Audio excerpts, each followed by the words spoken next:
Okay, so magla-last set na tayo ng deadlift natin, guys.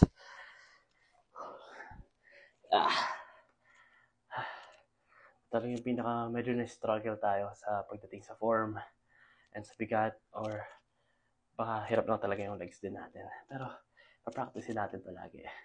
Hindi tayo titigil, guys. Nood-nood lang tayo ng YouTube. At saka doon sa mga nagko-comment dyan nga pala, yan, comment lang kayo dyan. Paano ba yung tamang gawin pag magde-deadlift? Or point stop naman, guys. Okay. Hindi lang, pero tuloy-tuloy lang, guys. Okay.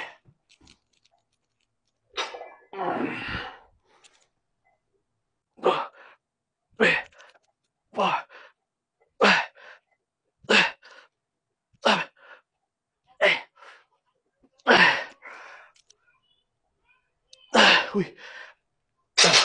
Punit ba? Joke lang. Okay, so tapos na tayo mag-deadlift. Susubukan naman natin gawin susunod is magka-calves raise naman tayo. Medyo pahinga muna tayo ng konti. Okay. Solid. Sarap ng home gym. Di mo na kailangan mag-travel. Nakasave ka sa oras. At solong-solo mo, di ba? Kahit medyo maliit lang yung place. Sakto-sakto lang naman siya para sa akin.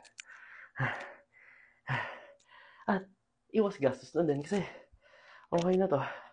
Itong weight na to, ito na yung pinakamalapit sa body weight ko. Konti na lang. Nadigdig na lang tayo ng konti.